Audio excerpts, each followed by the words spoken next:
No small animals were injured during the recording of this episode of Wumbas in the Wild.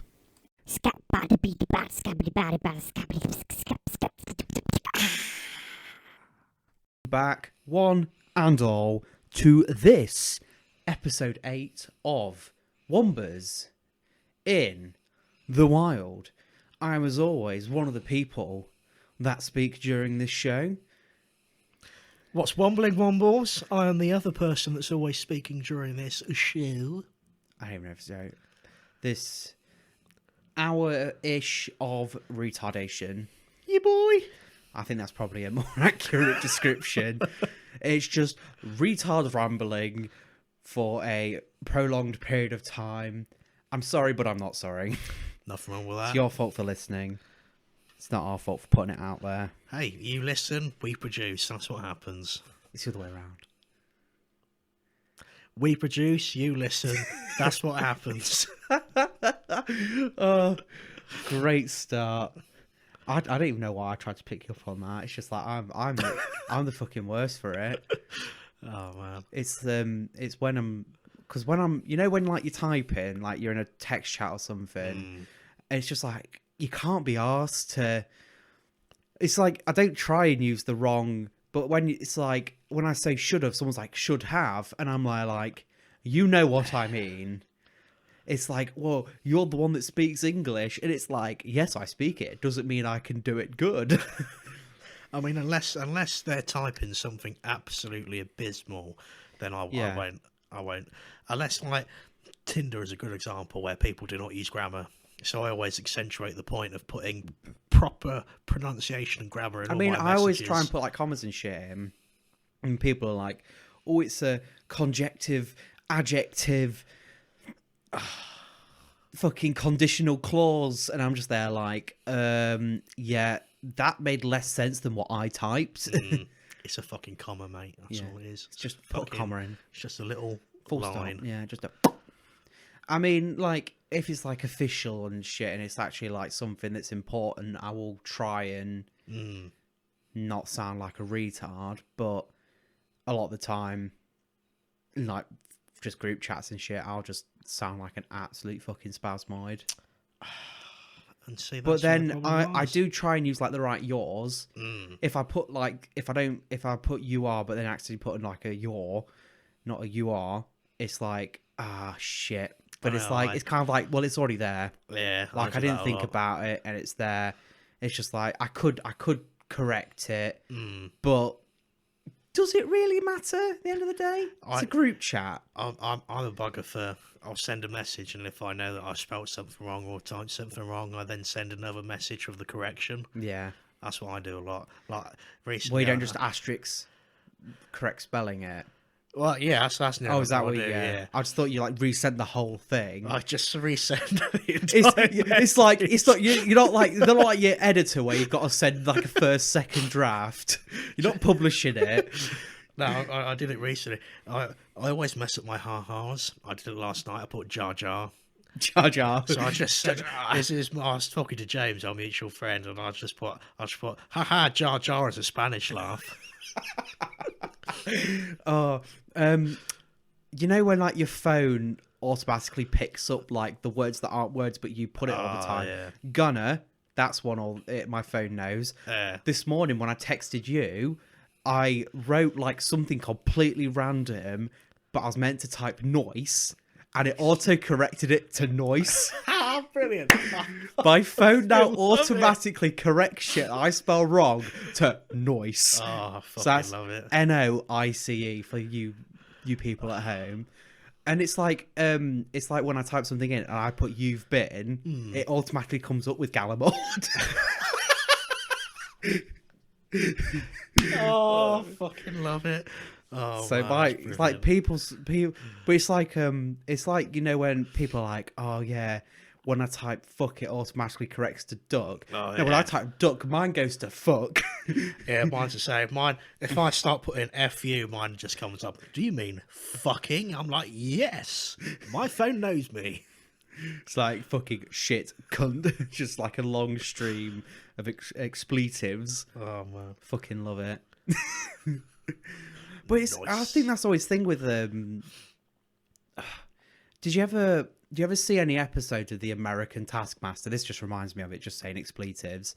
Have you ever seen any clips from it? I don't even know there was. So an American Alex version. Horne's doing it, and it's some other dude who's but it's the comedians. There's a British guy on it who kind of gets the gist of what it is, but then there was like this one woman, and she was like an insult comedian or something, and all she kept saying to Alex Horne was, "I'm gonna fucking fuck you with my fucking dick," and it's just there like,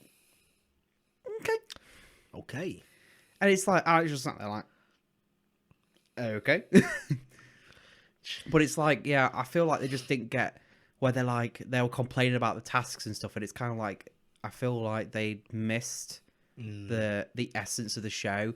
And it's not the same without Greg Davis, to be honest. Yeah. Like, the other dude was fine, but he wouldn't take one of them round to the back of the stage and just be like, "You're going to talk to me like that again?" Like he did with the James Acast. I know we've talked about it before, about how Americans do like versions of British shows, and you ever see the American In-Betweeners? Oh, don't even get me started. Oh, like the In-Between. Look, like retrospectively, it's a bit fucking cringe, but at the same time, it's funny in the fact it's like 20 and 30-year-olds pretending to be sixth formers, but at the same time you can kind of it's kind of an archetype of what life is at that age, and it is quite amusing when you look back at how you acted back then. Damn. And again, Greg Davis as Mr. Gilbert is unmatched. Fucking banging. But then it's like, that was the American In-Betweeners was a show where it tried to basically copy and paste it and then just Americanize it, like the American Pilot for the IT crowd. I was just about to say that, like. But then there are some where, like, the American Office it tried to be the UK Office and then did its own thing, and that's when it got hugely popular. Yeah. I'm not saying American shows are bad. Like, I fucking love Parks and Rec. Absolutely fucking eat that shit for breakfast, because breakfast food is the best food. But then, yeah, just sometimes it just kind of falls flat for me. And I think a lot of it nowadays is kind of, but it's shows have gone from, like, there's not many modern day shows that use laugh tracks. I think that's one thing that's kind of dying out now. It's like, yeah, you'll get like the Big Bang Theories and all this, that, and other, but that's, I used to watch the Big Bang Theory, but it was kind of like, if I just wanted to potato, like I'd be cooking tea in the kitchen, I'd just slap on the big, because it's like, it's something that's so inoffensively mundane that you don't care if it's on or not. It's just background noise at that point. I can't watch it. I wouldn't be bending over double going but then at the same time I wouldn't be like, oh, this is a bit wang. I'd just be there. I'm just like, it's one of them things where you just I don't have an opinion on it, and it is obviously a bit cringe where it's like bazinga and it's like fucking I don't know whether, I don't know whether I mentioned it on here before, but I watched a video about comparing Friends and the American Office, and it was like the time the laugh track takes up in Friends was like a huge chunk, and someone did it where they cut out the laughter and it just looks so stale. Oh man, because they're obviously sat there waiting for the laugh to end to then start the next line, so it's just full of uncomfortable pauses. Yeah, I know I've mentioned to you before when you've mentioned it. That's why I like Frasier. Yeah. Because the way they do it in Frasier is someone will come out like a witty comment, and then there's the laugh track. But as the laugh track's happening, instead of just sitting there awkwardly, they'll react to the comment. Oh, so even if you took the laugh track out, it'd still be funny. Because David Hyde Pierce is making one of his like fucking classic faces, or Kelsey Grammer's making one of his classic like gestures or whatever, and it's still pretty funny. I mean, I'm not shitting on laugh tracks because I like the IT crowd. We just got a laugh track in it, but then I don't really. I think I might have to look back at it with the critical eye, because I kind of the last time I watched it, I was doing other shit while watching it. I wasn't sat there going, watch. Keep note of everything. I was fucking playing other shit. But then it's like shows can do well without it. Like it's a known fact that you can be funny without a laugh track, and it's like Hell's Kitchen where it's put there, like sound effects are put there to make you trigger a response from you, and make you feel a certain emotion. Like so, like a laugh track's like you laugh, but in Hell's Kitchen where it's like. It's like, oh, something's going down, and when it's like boom, boom, boom, boom, boom, like fucking deep bass thrumming, it's like, oh, something really bad's happening. It makes you feel a certain way about certain people and this, that, and the other. Yeah, and it does make it just dumb watching, and that is fine. It's like you don't want to watch something where you have to think about it all the time. I know someone who was watching The Crown and they were like, I had to pause it every 15 minutes to Google stuff because I didn't understand it. Oh, man. I only watched the first season of that, though, and I just got a bit bored, to be honest. As many people that know me know, I just can't stand the Royal Family. I don't get the point of the Royal Family. I've seen clips of it, and I'm like, okay, yeah, whatever. Do you know what's funny? Right, they've had to start, I think it's only recently they've had to start putting at the beginning of The Crown, or someone brought it up, that part of it's fictionalised. And how the fuck people do not already know that is just beyond me. It's like a TV show. I know. It's not a documentary. It's like anything that's a biopic, like a film or something about a famous person. They'll take some creative license in it. Because no one remembers exactly what conversation you were having. No one remembers the exact clothes they were wearing, so they have to take some creative liberties. And also, it's not necessarily... It's like you want to build a story. You don't necessarily want to represent the finer details. So I think the major beats of it, they'll keep the same, but like just like conversations and attitudes and stuff, they might warp them a bit. But it's like I don't think they'd ever do something that's completely out of character. So they won't go, oh, I love corgis, then next scene them having fucking slitting corgis' throats and wearing the skins. Oh man, I mean, it'd make the show better. I'll probably watch it then. I think that's what Downton Abbey needs. Downton Abbey needs a serial killer, and then I'll watch it.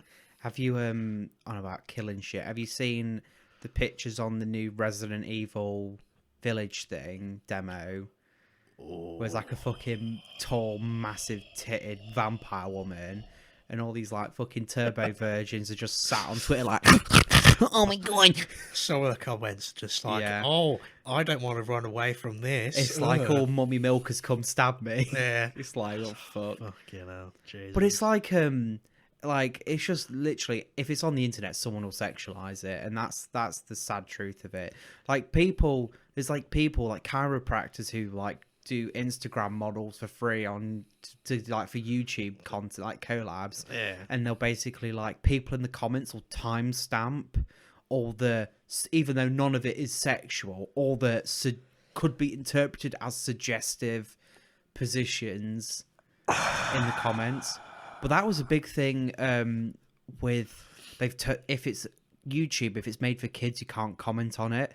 And do you know why? Recently. It's because basically these paedophile rings were going on to like content with kids in it and like time stamping it, and it was like this fucking dark underground circle of people sharing these kids content and then like time stamping certain parts, and it was huge and it blew up.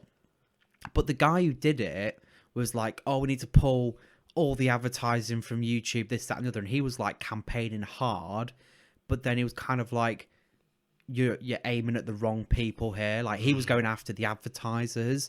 He should have gone after you. And like initially people were like, yeah, like fucking let's cut down these paedophile rings. But then he made it a bit too about him, I'm pretty sure. And people are like, no, you need to go after YouTube to regulate this, because if you tell all the advertisers to pull off YouTube, you're fucked. We're all fucked. And yeah, so that was fucking weird. But then that's when comments started getting turned off YouTube. But then it was also people making sexual content that was on kids' channels. You know, remember when like Spider-Man Elsa shit was going? Really now?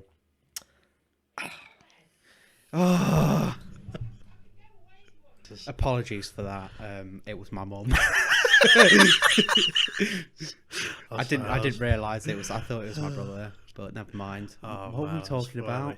I don't know. Something about paedophile rings and comments. Oh yeah, they were talking about sexual kids content on YouTube. Spider-Man Elsa stuff. Yeah, so they were like really creepy. You know, like they were like really creepy animated videos. I think it was around that time when they start because kids channels used to have like the huge like dollars per 1,000 views, like that's where the numbers were. But then they like fucking just because there was a thing about, I'll tell you what it was YouTube were taking the information and doing targeted ads at children in America. That's illegal. I'm not sure about over here, but advertising is a lot stricter over here, so it's probably the case. So yeah, so kids were getting personalized ads technically, and then like the fucking government were like and then so they basically just cut advertising off kids content essentially. But that's where you make the money, is targeted ads, because you're more likely to get a click through on that. So that was that. What were we on initially? I don't even know. My brain, my track's just gone off the rails at the moment.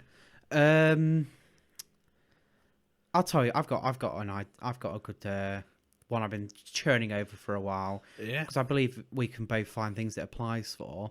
It's people who gatekeep any like sports, games, series, books, movies, film. Like we use film, same fucking thing, but you get what I mean. Because I'm not sure how much of it you see, but I see plenty of it in the spheres that I'm kind of in. I just want your take on like, is there a sort of a band, like is there an area where it's kind of like just someone putting their opinion forward, or if it's just if you try and tell someone, or is it a fact if you tell someone how they should think to be part of a community, that kind of thing, you know what I mean? Look, like, I have no idea what you're on about. So, for example, let's take Rick and Morty, for example, where it's like, you've got to be like, fucking get all the references, otherwise you're not a real Rick and Morty fan. Oh, okay, right. You get what I mean? I get what you mean there. Cause I was going to say that about a Big Bang Theory, actually. Because I know quite a lot of people are like that. Oh, you don't laugh because you don't understand all the scientific references. No, I just don't laugh because it's not funny. Yeah. Bazinga. I think it is fucking retarded how some people are like fucking, oh, you don't get it because you don't get the jokes. And it's like, no, I can still laugh. Like Rick and Morty, I don't get all the scientific references, but there's enough in there, like pop culture references and stuff like that I can still laugh. There's still jokes, isn't there? Yeah, it's like coming back to Frasier again. That's another one where it's a lot of like psychiatry references and jokes. Yeah, like even if you know a base level of like just common sense, like even if you just most people know who Sigmund Freud is and the whole like, Oedipus complex and stuff like that, so they'll find how he wants to fuck his mum and he's really horny and he like cocaine and shit. Yeah, so if there's any jokes like that, you tend to laugh. But I do find it annoying how people can get like really defensive about their things that they love. I can kind of get it, but at the same time, it's like, dude, chill the fuck out. Other people can enjoy it too. Yeah, it happens quite a lot. I'll tell you which one's really bad. The Witcher 3. Like, they are some, like, if you don't think this is the best game on the planet, I'm going to fucking hate you. And I think the problem is with different different spheres of communities and stuff like that is because we're sort of, I feel like we're pushed into an age now, especially on places like Twitter and all that, social media in general actually, is where if you don't agree with me, you're wrong, and there is no middle ground. Like, you can't have a problem with this because you'll have a problem with me because I love this so much, and if you don't love it as much as I do, you're not a real fan. And I feel like it's very toxic, and it's sort of, it's very tribal. I think that's probably how we're getting very tribal again, where it's kind of like we're all in our own little. You got to be in your own little cliques and all this, that, and the other, and it's fucking annoying because I very rarely deep dive into a single thing. I'm very much a browser. Like, it was like that. I was in fucking friendships groups at school. Like, everyone had their own little groups. Yeah. I was fucking, like, meandering between 3 or 4. I was like a lone wolf who'd, like, just fucking integrate. I was here, there, and everywhere. Yeah. Retard kids who played Yu-Gi-Oh! I was there. Cool kids playing football. I was there. It was like... Seriously, I didn't associate with the cool kids at all. Yeah, they all sort of knew who I was. It was like the cool kids B team, kind of. The A team, it just couldn't be asked. But then I knew a lot of them, because I was in the same class as a lot of them, and I got on with a lot of them. I just didn't like hang out with them. I talked to them, but it was more like we were acquaintances more than friends. But it was still like you're still friendly with them. Obviously, a few people were cunts, so won't go into that. McDonald's employees, we're looking at you. I've got no problem with. Right. That's another thing. Is people that shout at customer service people, and it's like they have nothing to do with the problem that you're having. Most likely, they're just the person at the register. They just take your money, and just that's it. And it's like there's no point shouting at them. You're not. People think that if you shout at someone, you're gonna get somewhere. But if you shout at someone, they're gonna be like, "Well, fuck you, mate. Exactly. I can't tell you to fuck off, but I sure act like it." Yeah. And it's just I just don't get people who scream. If you have a problem, just go, "Excuse me, I've got a problem." And then if you're civil, it'll most likely get resolved. If it can't, you got to be like, okay. It's most of the time it's petty as well. It's so petty. It's like it doesn't matter. It doesn't fucking. One time I went for a meal with my grandma, and we both ordered like a rump steak because they didn't have any other steak, and it was about 2 centimeters fucking thick. And we asked for it medium rare, and it was well done, and it was chewy as fuck. So we were like, can we just we just went up and was like, look, order a couple of medium rare steaks, and they're about really thin and just well done and chewy, and you can't chew them, basically. Like, I've got a good jaw. I can chew like a fucking motherfucker. Not on dick, though, because I'm not gay. Oh! No homo. But it's like how if I'm struggling to chew it, fucking 80-year-old grandmother, she's not gonna fucking get through it with her dentures. Yeah. And it was like, so we got them redone anyway, and it was all right. It was fine the second you could eat it the second time round. But if it was just me, I probably wouldn't have fucking bothered. I'm like, it's a cheap. I know what I was getting into. It's a fucking cheap rump steak from a fucking chain restaurant. But the only reason we did it is because grandma couldn't eat it. But it was like, and it was like, you're civil. You went, excuse me, got a bit of, and they go, everything all right? And you go, oh, actually, no, there's a bit of a problem. And they're like, no problem. I'll go and get it sorted. I'll go to the kitchen and get it sorted for you. And obviously they want to make sure that you're not just talking bollocks. And you could it was brown all the way through. Like, there was no question of it being medium. It wasn't even close to medium rare. You couldn't even say medium well done. It was like that. And yeah, second one was all right, but it was like a bit shit. And I was like, well, I probably won't order a steak here ever again. But yeah, I feel like people are losing civility sometimes. And it's like when you ring somewhere, try and get sorted.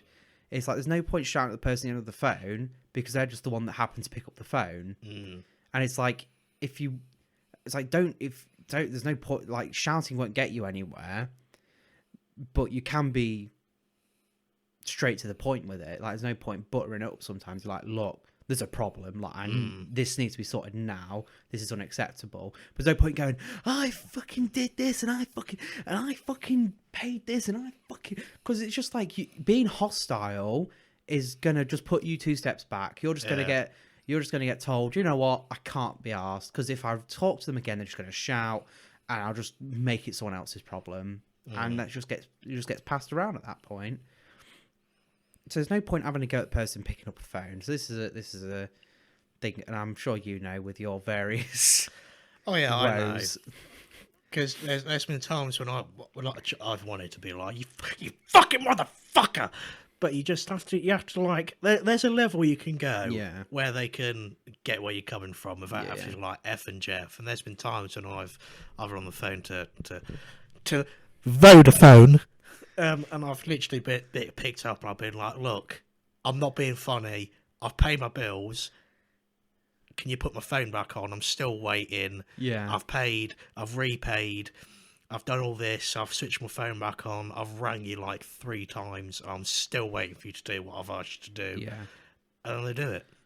It's like, there's a way you can put your point across, fucking straight to the point with a tone of voice that doesn't come across like you're a fucking bellend. It's true. And that's what people have to learn. That's true. It's true, man. It's true. True story. Yeah. That's Vodafone Woes. Vodafone Woes. Welcome to Vodafone Woes with Clayton Mitchell. Violent Vodafone voicemails. Fucking Vodafone. Anyway. I'm with Tesco Mobile, so... I probably should change it. £10 contract for a phone. It's like 500 mega data. Quite a lot of calls and texts, but I don't even like... I hardly call and I hardly text. I hardly use data, so it's like fucking... I basically get a Samsung Galaxy A10 for a tenner a month, basically, for 2 years. Boy. So that's what, like 240 quid with all the extras, and I keep the phone at the end of it. Sorted. I mean, I can't get any phone signal here anyway, because it's fucking no one can get phone signal. Fucking shit. I remember once BT rang, because that's who we're with at the moment, internet-wise, and they were like, "Oh yes, hello. We just want to ring to say that we can offer you an upgrade to your internet, and we're paying for fibre, but it's a bit shit out here because we're quite far away from the box." And I just said to him, "Will it make my internet any quicker? Because it'd be like an extra tenner a month or something." Yeah. So, you get a next day replacement for your box, like your router and all that. I just went to him, "Will it make my internet any faster?" He was like, "Well, it'll be around what your estimated speed is now." So I was like, "No, then, goodbye." Fuck's sake. Oh dear, they are Bastards. fucking useless. Yeah. And it's like, it was fucking tanking for like 2 weeks. And I was like, yeah, it just keeps dropping randomly. And they were like, "We can't see a problem on our end." And I'm like, "Well, I can see a problem on my fucking end." It's like, well, you fucking come over here then. Yeah. You fucking test it and you see it for your fucking self. I mean, I don't have any problem with them. Like, what we had to call, because there was like, we had 2 ports upstairs that were like not being used. And basically what it went is the line come in, it went through these 2 ports, back out again, then downstairs to where the hub was plugged in. All right. So we had the 2 ones up here disconnected because we didn't use them. And then the one downstairs, there wasn't a fuse in it because it was quite old. So he was like, if lightning hits the line, it's just going to go straight through and blow up your box. And he's like, "I've seen it happen before." Shit. So yeah, I replaced all that, and it was like, "Whee! We're not in the Stone Age anymore." Yeah, boy. And I mean, to be fair, the internet speed here used to be like 1.3 megabytes, and now it's like it can hit 2. So it has gotten better over time, but there have been issues with it dropping. But I'm used to shit internet, which is why everyone at home, the video has like 1 frame a second still image, and it's at 480p. Because I'm not sitting there for an hour waiting for a fucking... There's no point uploading 720p on a fucking still image of Ray Mears with a helmet on with Boris Johnson. That's very true. There's no point. It's supposed to be BTEC. It's 2 BTEC boys having intellectual conversation about big-titted vampire women and paedophile rings on YouTube. Exactly. What's more to want than that? Exactly. Anyway, back to gatekeeping. There are some, like, a lot of the time it's like a very vocal minority which are like, "Oh, fuck this, that, and the other," and there are some people who are a bit fucking extreme on it. But there are some which are like perfectly welcoming. And honestly, like, I'm fucking... You're probably not going to fucking understand half the shit I say here, but the 40k community is pretty overall. Like, I'm part of a few groups, this, that, and other, that I do browse, and overall it's a very like welcoming community, because even if it's like your first model and it's really shit, people won't just say, oh, it's shit, but like, oh, have you tried like thinning your paints down, and have you tried doing this and that? And obviously sometimes you get in a bit of a forum where everyone's like, oh, fucking, but that's mainly when you're talking about competitive. That's when people get a bit like But overall, if you're like, oh, I just read the books, everyone's like, oh, fucking sound, which books do you read? Or it's like, oh, I just like to paint. It's like, oh, let's see some of your, and it's just, and then there are some contents like the Astartes miniseries, which I showed you, where it's like it hits like a wider net. And obviously some people don't get it, and that's fine. And it's just like, well, you enjoy what you enjoy. But it's like, I feel like people mainly get defensive of the kind of thing is if you just shit on it without any real, like, reason to. Like, I wouldn't just go up to someone and be like, I mean, I do rib on people who buy FIFA every year. I mean, that's just like a fucking joke at this point. It's like, oh, you just repaid for FIFA, have you? But that's kind of like the consensus of everyone who doesn't play FIFA near enough, isn't it? Yeah. It's like Madden, the fucking bloke who fucking shouted at his kid. Shut the fuck up! My fucking $300 controller, man! You shut the fuck up! Oh, fucking what's a cock? He's like, I'll bust you like Ghostbusters! Bars! You're like the 2016 Ghostbusters because you're shit! Oh. I don't even know if it's 2016. I think it might be, actually. Fucking hell. He's like, busting in your mum makes me feel good! Oh, yeah! Busting makes me feel good! Oh, yeah, brother! Why do we always do this? Oh, Jesus. Yeah, brother.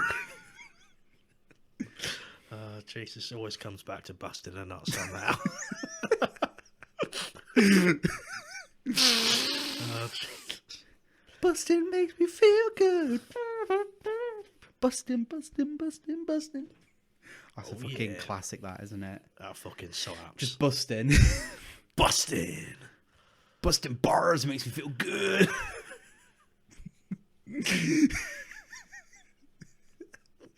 Oh, fucking hell. Oh, Jesus. Oh, man. Well. Here we are. One and all. Welcome to Wumbas in the Wild. Yeah, let's just pretend that last half an hour just didn't happen. Let's just clean slate it straight back to the start. Ever since that interruption, it's just gone. It's just fucking down. Just fucking nose dived like a fucking dive bomber. Just fucking hell. Fucking love it. I tell you, I want to read an extract for you.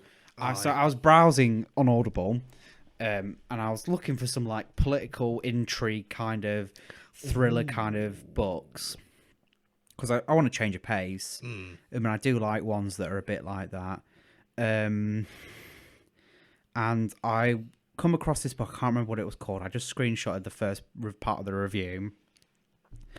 And I want you to do a dramatic reading of it. So the book is about a double agent in the Cold War, a Russian double agent. So he's pretending he's working for the Soviets, but he's on the Allies side. I can't remember what, like the US, Britain side.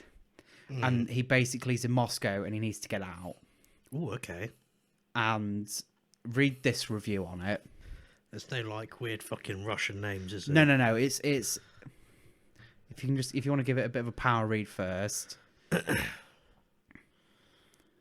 want to do it in like the most dramatic, like in a world.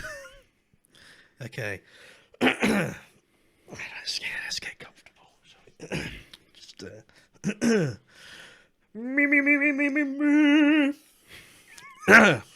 Got to prepare yourself, Edward. You're not fucking signed up for an opera. Figaro. Figaro. By TK421 on 220120. The next stop is the Hammersmith stop. Oh dear. Please report any suspicious baggage. That's basically your entire relationship. Oh dear. Brainwashing Western propaganda! Exclamation mark. Just fucking read it. I've read a lot of books and stories about the Cold War and geopolitics in general, and I was looking for another interesting read audio on this topic, and this book looked like a safe choice with 5-star reviews. 5 out of 5. Wow, really? Of course, being written by a British author, naturally the narrative would be very biased and tremendously critical towards the regime in the USSR, and I was kind of expecting that. However, this is just another level of Western hypocrisy and grotesque propaganda. Big part of the book seems to be based more on one person. Restarting. Big part of the book seems to be based more on one's personal views or interpretations rather than proper investigation and objective research by the author. Nevertheless, I tried extracting the facts of the story rather than having another lecture on moral values. What a joke! Calling the USSR a what? A despotic, brutal, totalitarian regime is pure and utter Western hypocrisy, considering that Britain and its biggest ally, the US, are in no position to teach the world about freedom. I just read that. About freedom, democracy, valour, and honesty. And then it ends. Yeah. But yeah, so it went on a bit longer, but I was just there like, you get the gist. Damn, that man knows how to fucking write a review. So basically, I bet he's a university student who thinks communism's a good idea. Yeah, boy.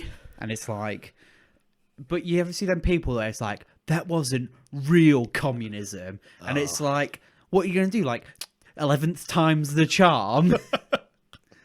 It's like, yeah, but how many people's capitalism killed? Well, they haven't caused mass famines. Usually if you live in a capitalist country, you're not going to starve. Pretty much. Obviously, there is some exploiting of... but then it's like the Chinese Communist Party literally exploits its workforce. But then it's like the US also does the same. It's just the rich people get richer. But then there are Chinese billionaires as well. Exactly. Like, what the fuck are you going to do? Tell me, does communism really work? The money makes the world go round, and that is the unfortunate truth of it. Mm. I mean, swap money for, I don't know, sexual favors. How much is this? How much does this pen? Oh, that's a hand jobby right there. That's a hand job right there. Okay. Sorry, guys. It's going to be about 10 minutes. Just hear this. What's he buying? A cow. That would make shopping at like Asda's like just fucking abysmal. Like, imagine if you've got like a fucking 2 weeks worth of shopping and you're there just doing like fucking 69. Just 3 dicks in your asshole. Fucking man, triple dick in it. What do you do about the self-checkout? Does that just have like, you know, them like dildo machines? Does it just have like as soon as you get the payment, it's just like you just bend over and a fucking dildo comes out and just starts raping your ass? And there'll still be people, turbo virgins, just still on Reddit moaning about how women won't look at them. It's like, dude, just go to the self-checkout. Just buy a pack of polos. You get a good quick 2 minutes. That's all you need. Pack of polos. Oh, my balls are about to fizz. Anyway, I do believe you have some would you rathers in the bag. Okay, some of these are they good? Now, I've done this before, and we found the most abysmal fucking like would you rathers when I was doing it with. Isn't there ones where it's like the red buttons where it's like you get a thing, but then another condition has to be met. So it's like you'll have like £1 billion. But you lose a fucking arm or something stupid. Like you get, obviously it'll be a bit more imaginative, but you get what I mean. Fucking stupid. Where is it better than my James Corden one? All right, here we go. I'm going to start off with a cracker. I found this on online, but I also got it from a podcast that I listened to, and it's a fucking cracker. All right. All right. Would you rather have a 10-inch long belly button that sways to music, or accordions for legs? Accordions for legs, or a 10-inch belly button that sways to... Would you be able to walk with the accordion legs? Probably not, because they're accordion legs. So would you rather have a 10-inch belly button that sways, or be in a wheelchair? I mean, you probably could run on accordion legs. People like... That sways to music. Can't you just like sellotape it down? You probably could. I mean, you could literally probably just cut it off. See, this is why I like Would You Rathers. Proper Would You Rathers, you have the question, and then you're able to discuss it about how you can get around it. But my brother asked me, "Would you rather?" And I was like interrogating him on the conditions. Oh, it's just last and week, he was just like, he just. By the end of it, he was just there like, and I was there like, well, it's a bit shit then, isn't it? He was like, I'm just asking a question. I'm like, yeah, you got to think it through. You got to think it through, my G. I think I'd just take the belly button one, because then I could just cut off the 10-inch belly button. Oh, it'd be good though. Can you imagine doing conga parties with a 10-inch belly button? That'd be fucking dope. You could just pretend it was your penis. Just shove that in a woman. She's like, yeah. You just sellotape it around your cock. All of a sudden she puts some music on and she's like, oh, I like that. And it's like, yes. Broke up my parents' marriage because I put a vibrator in the bed. All facts, no cap. Oh, Jesus. Okay, I think just because it'll be funny, I'm going to go for accordions for legs. Okay. Just because I think it'll be funny. I'll when come do you back back to that any one. favours? I'm going to go to dirty questions for couples, because these are always good. Fuck's sake. Okay, this is a good one. Would you rather sneeze every time you orgasm, or orgasm every time you sneeze? So, does it mean that basically would it be a physical coming action, or would it just be the sensation? It doesn't say, but let's go for the actual physical. You know, like you're actually like ejaculating in your pants, activating the fire hose. Okay. Yeah. It'd have to be sneeze every time you orgasm then, because I wouldn't want to be on a bus, sneeze, and then come in my pants. Could you imagine? Oh, I'll be fucking. I mean, weird, but wouldn't it? the thing is, right? If you know a sneeze is coming, you can act to minimize the damage. Yeah. But you can sneeze at any time. So you got to think, if there's a condition, a prerequisite of an action that you have to fulfill in order to have the sneeze come about, you can prepare for the sneeze, but you can't stop yourself from coming in your pants if you're going to sneeze randomly. It's not like you can walk around with a fucking steel cock ring that stops. Could you imagine me at work trying to take drinks to a table? I'm like, that is literally "And I Jizz in My Pants" by The Lonely Island right there. Oh, man. And I jizzed in my pants. Oh, Jesus. I spoke to a woman at the checkout and I jizzed in my pants. On the other hand, though... damn these electric sex pants. Sneezing every time you orgasm, that's going to get pretty messy. Yeah, but you can, like, you know it's about to happen. Achoo. Oh, no. Oh, yeah, I know, but what if it's like one of them really snotty sneezes? Just hold your nose. I know, but you have to let it out, man. Yeah, but you still sneeze through your mouth. Oh. No, but as in, like, if you go achoo, then you stop it coming out your nose. I mean, I guess so. I mean, it works for me. Like, I generally do it into my arm if I can. I tend to just hold it in completely. I'm one of those Or people get a tissue. Oh, no, I'm one of those people that's like... Oh, you sneeze out in the open? Oh, no, I hold it in. So I feel it coming, I'm like... And hold it in and give myself an aneurysm. Did I ever tell you that time that I fucking did my neck in proper bad and I couldn't turn my head? What? Yeah, I did my neck in really bad. And I couldn't turn my neck. I couldn't turn my head. So every time I turned, I had to turn my shoulders. But I proper was tensed up because I was seized like this. And every time I sneezed, I felt a jolting pain from like my ears down to my shoulders into my sternum. And I'm pretty sure I pulled a muscle in my chest because I've tried to sneeze. I held it because my body like instantly tensed up, and then the pressure went through to my chest, and I like pulled muscles in my chest and re-pulled the muscles in my neck. Ow. And it was like every time I sneezed, I was paralyzed for like 5 minutes. That's nasty. That's nasty. And I had to go and get a sports massage, and I'm just there. I just turn up and I'm like, I cannot move my head. Help me, please. And the woman was like, oh yeah, you're definitely very tense. But it's like people think like have a massage. This wasn't like sensual. It was like knuckles into your neck going.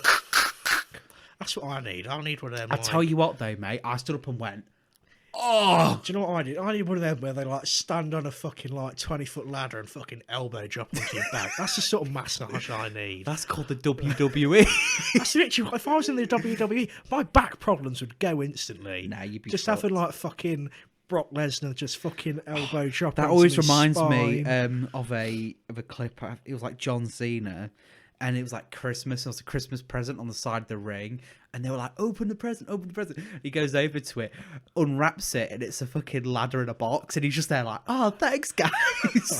It's just a step ladder. He's like, oh, wow. Oh, man, I fucking love John Just Cena. what I wanted. Are you sure about that? Have you ever seen the John Cena prank call? Yeah. I fucking love that. Super Slash. Super Slash. That's fucking, that is like old school internet. Oh, man, I tell you what though, I always prefer the Armageddon radio podcast. Oh yeah, I haven't told that story on here, have I? No. Okay, so I can't remember it exactly because I hadn't listened to it in ages. But this was actually introduced to me by Lawrence. And then I've passed it on. I've passed the torch. I'm so to glad. Many people, because I passed it on to the group, and I was a proud moment. Because now any time we say Armageddon, it's like Armageddon. And so the general gist is that it includes something a lot of I think it's the homosexual community do, and it's called felching. And I can't remember exactly what it entails, but I know in this particular example, I don't know if this is what felching actually is, but anyway, one of them put a tube in his anus, and the other one put a gerbil. It was either a gerbil or a hamster. I might be a hamster inside this tube. But the only problem is, but just that was coming. The hamster got stuck at the end, right, and so the other person had to try and get it out. And the only way they could think of getting it out was lighting a match. Try and see it. And trying to get the hamster to come out. Of course, the only problem is, because it's near the anal cavity, there's a lot of gases in that area. And so...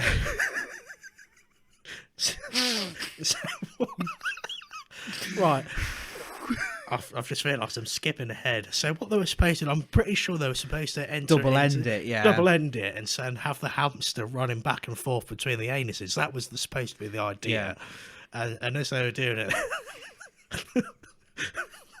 I was supposed to scream, Armageddon!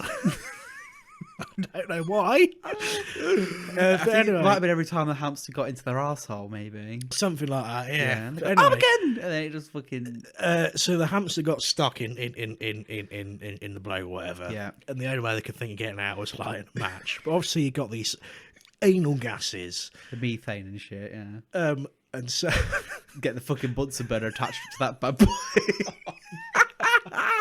And so what happened was he lit the match, and let's just say it near enough exploded. It didn't have explosive diarrhea, it just had an explosion. Yeah, there's an explosion. The bloke ended up getting like fucking severe burns to the face.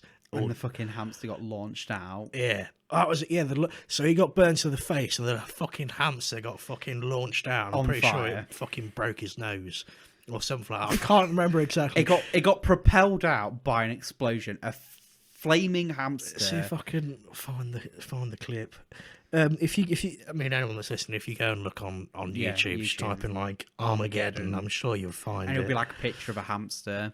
And it's like a dude reading a news segment on a radio. And this is the bit that's funny because essentially like the third one down, a picture of a hamster, And the newsreader, he fucking cannot contain himself.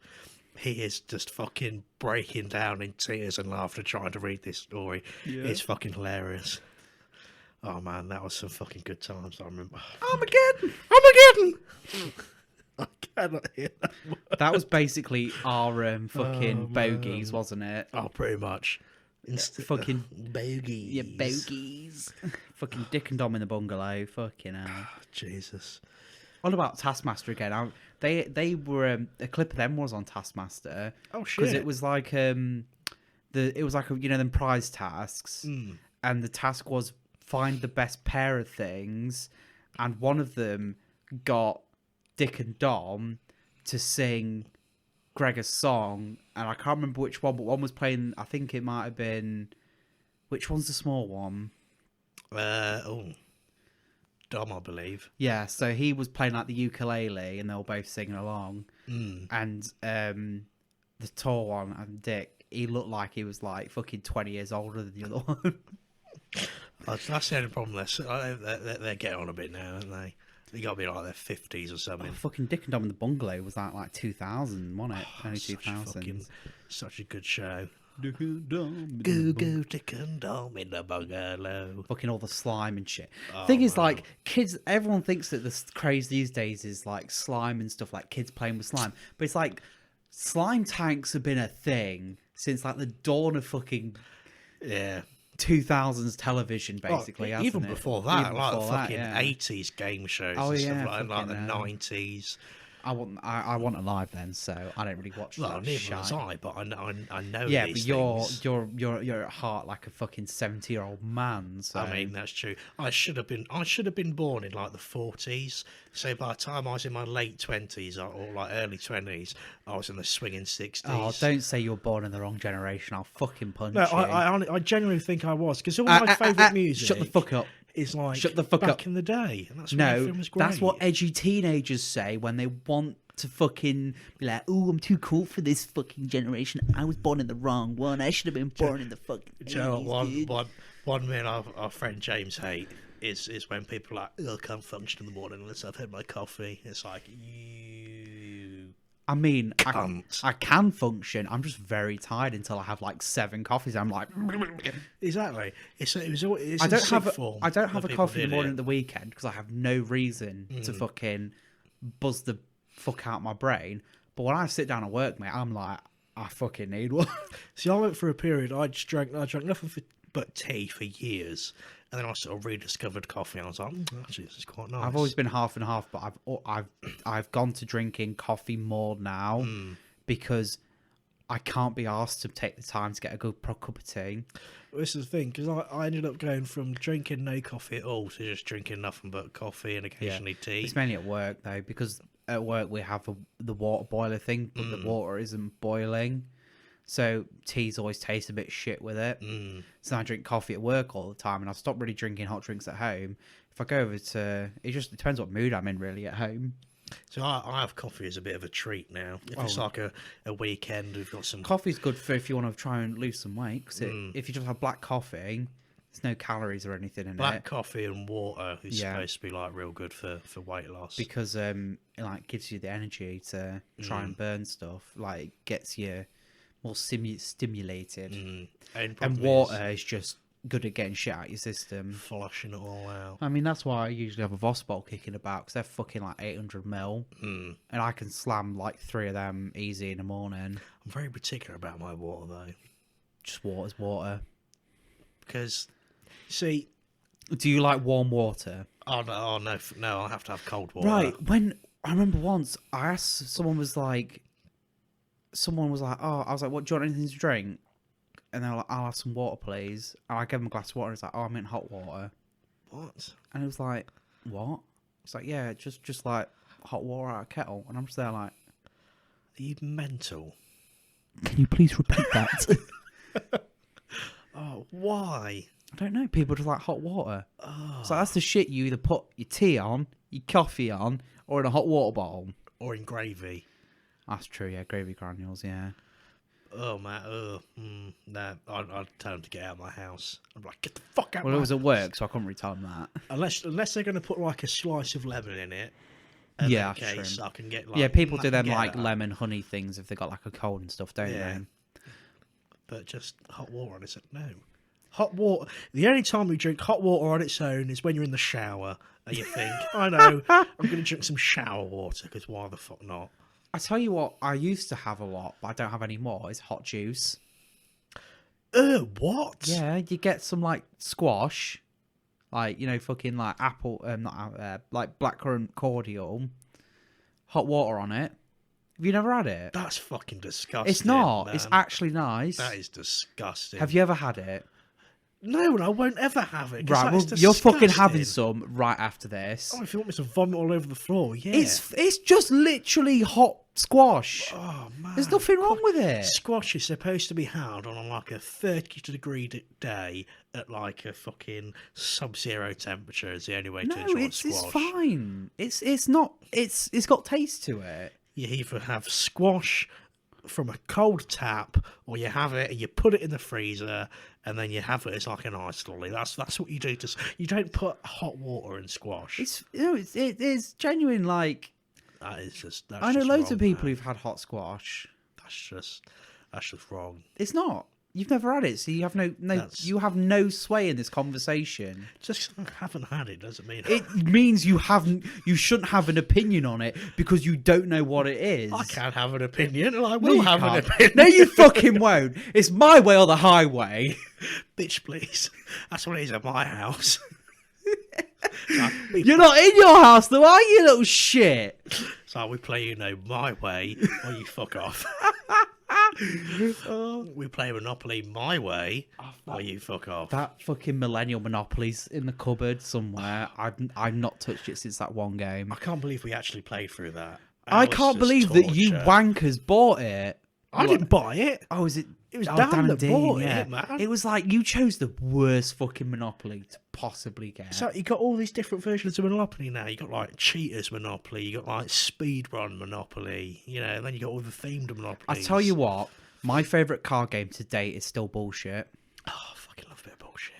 And it's like I don't know why, but I think I've won more than I've lost in bullshit, even with like groups of 4 and more. Like I think I can just play the game quite well with the cards. Like I know when people will think it's because I like having a lot of cards. See, this is a trick to bullshit that I try to explain to people, because whilst the point of it is to sort of near enough lose your cards or get rid of all your cards, it's having knowledge of who's got what cards. And so the best way to play the game is to have the most cards. Yeah. Because then if someone's like 4 4s, you're like, bitch, please, I got 4 4s in my hand right now. Yeah. You're like, bullshit. But the true trick is if you have 4 4s, you put 2 4s down, but then put a random card in that you want to get rid of and say, actually, no, what the normal tactic I do is I put 1 4 in and then 2 random cards and say 3 4s, but they know I've got 4 4s. Yeah. And then later on, after fucking, even though I know they're lying, stack it up, I put 3 4s down again.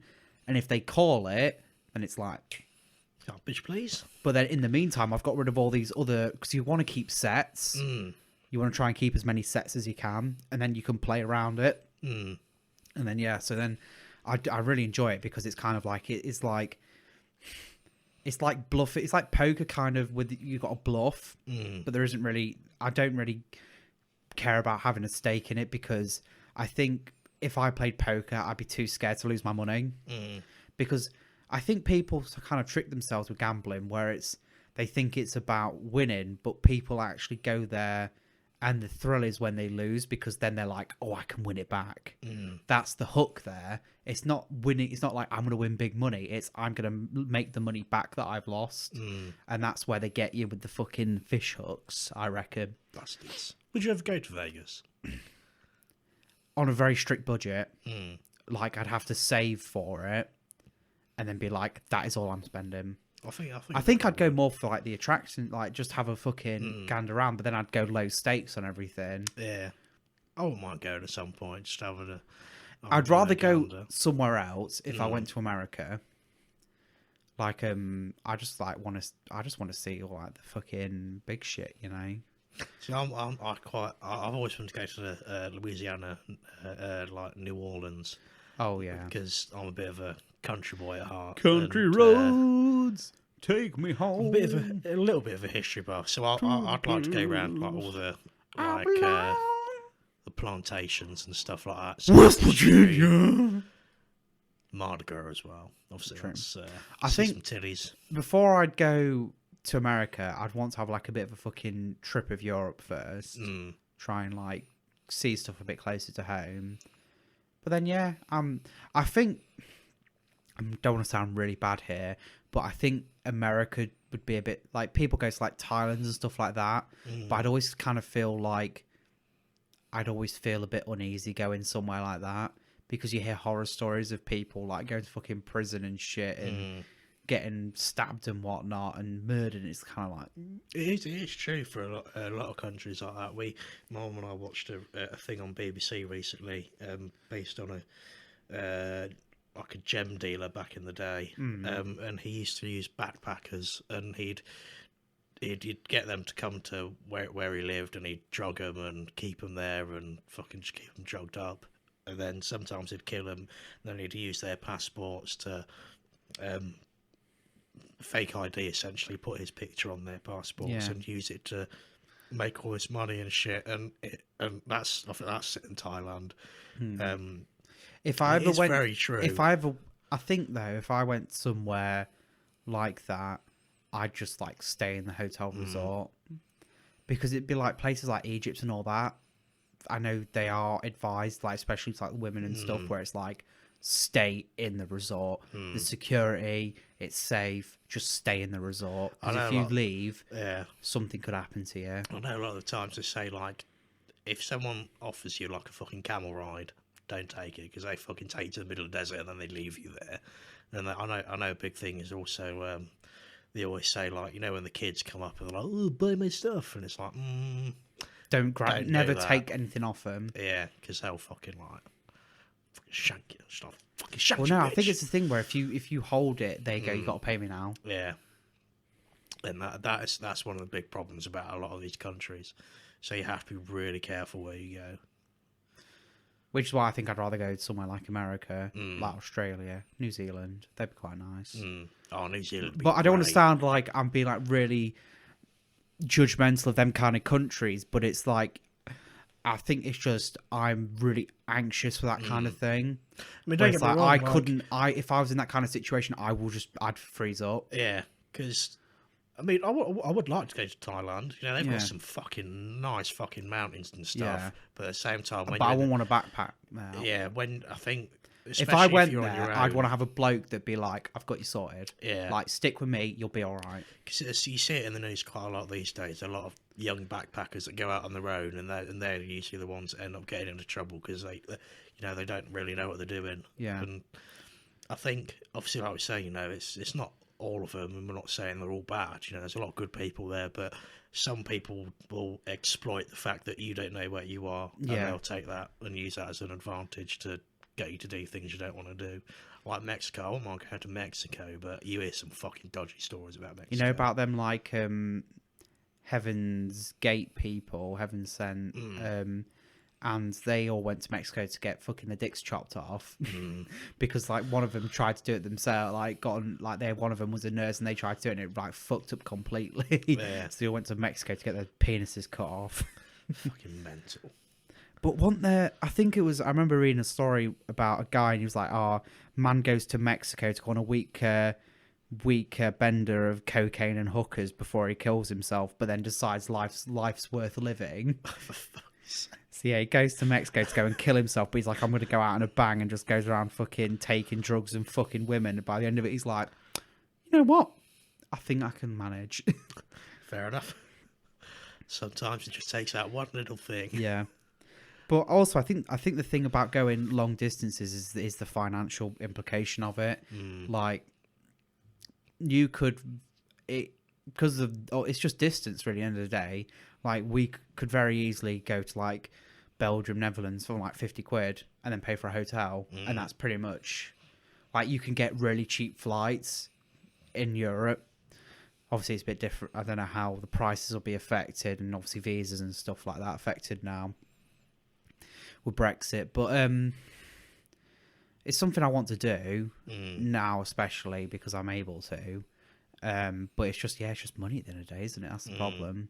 I'd love to travel a bit. But then it was like, I think a couple of years ago, we were thinking about doing Netherlands or Belgium or something for a weekend, weren't we? But then that's kind of not happened. But it's something I still want to do. Yeah, I'd love to do it. I've never been out of fucking England. Ever. Have you not? Never. I mean, I've been to Wales, but it's hardly out right off the fucking island. I thought I was fucking untravelled because I'd been... Yeah. I think I've been to Spain once, been to France, went to Poland on a school trip. And I've been to Crete twice. I've been abroad once, and I was 9 months old, so I don't really count it. Well, I did go to France when I was like 1. But yeah, so I don't really count that. But I'd love to go out and see, even if I just went to fucking France for a day. You know what I mean? It's a ferry to fucking... People go to fucking obviously Amsterdam for certain reasons, but I'd just go wherever, to be honest. Easy fucking west coast of Europe, bada bim, bada boom. Just have a weekend. Oh my god, a few places in Italy. Oh yeah, that'd be quite cool. My cousin, he went to university in Italy for a year, and Michael went over to visit him. I know my mum's been to Italy quite a bit. But yeah, it's when in Rome. When in Rome. It's just the countryside, really. I like places with, like, obviously we've been to places in England, like fucking Grand Tour and stuff. I love that sort of shit. Just roaming around in the hills and whatnot. That's what I like. Well, I think that's probably a good point to leave it on. Yeah, boy. Thank you very much for stopping by, one and all. Yeah, so goodbye from me. And it's a goodbye from moi. And hopefully we'll see you all next week in episode 9. Toodle pip. Toodles. Bars!